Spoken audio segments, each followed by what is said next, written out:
June, may tanong to kanina about Mother Lilian. Sikat na editor ng Abante.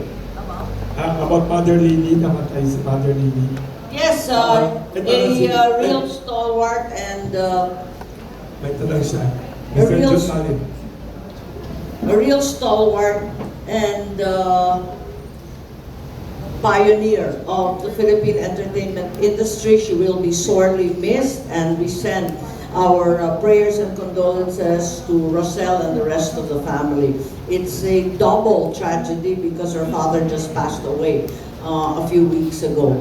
And certainly, a new Mother Lily is direly needed by the entertainment and creative industries at this point in time.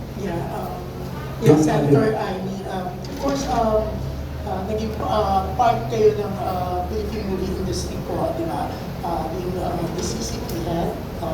Tapos nag-produce din po kayo ng mga himala. Okay. More recently, we succeeded in opening many of the theaters, the cinemas, after the COVID pandemic because of the Made in Malacanang. So I'm really happy. At least nabuksan yung mga sinehan, nabuhayan tayo lahat. Since you mentioned it, Senator Amy, ano na po nangyayari dito sa Mabuhay, Aloha, Mabuhay? Is it true it's going to be on streaming app? It's going to be a series for a streaming app? Nag-aalangan pa rin kami. We made the second movie and it was called Martyr or Murderer. So we had the second movie. But everyone's been so busy, we don't know what to do with the third. Kailangan maghanap ng time para may ikatlo. Yeah.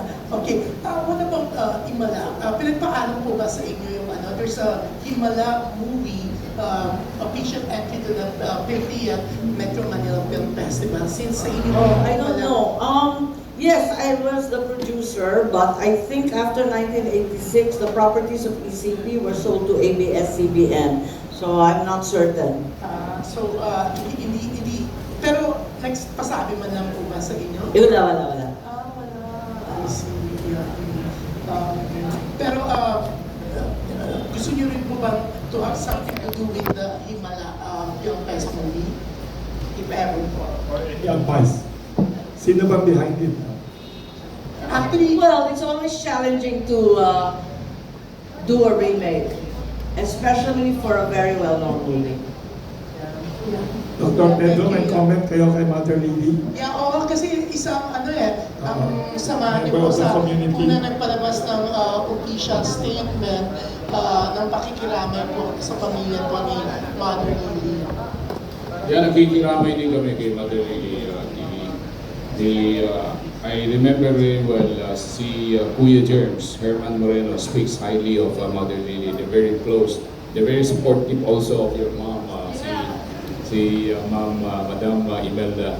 And the industry is also mourning.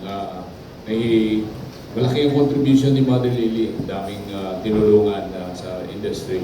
Hindi ako media, so hindi ako cinema.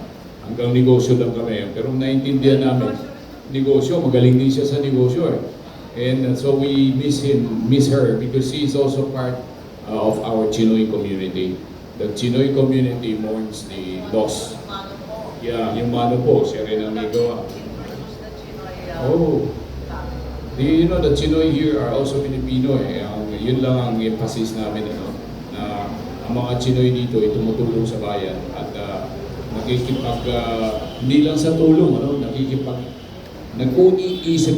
nag-iisip kung paano matulungan itong bayan para umunlad. Basically, sa negosyo. Yan ang focus namin. Actually, I asked then about Mother Lily kasi isa si Mother sa talagang parokyano ng Kamuning Bakery, di ba, Wilson? Ate dito. Oo, ilang beses din Madalas. nag-event si Mother Dito. dito.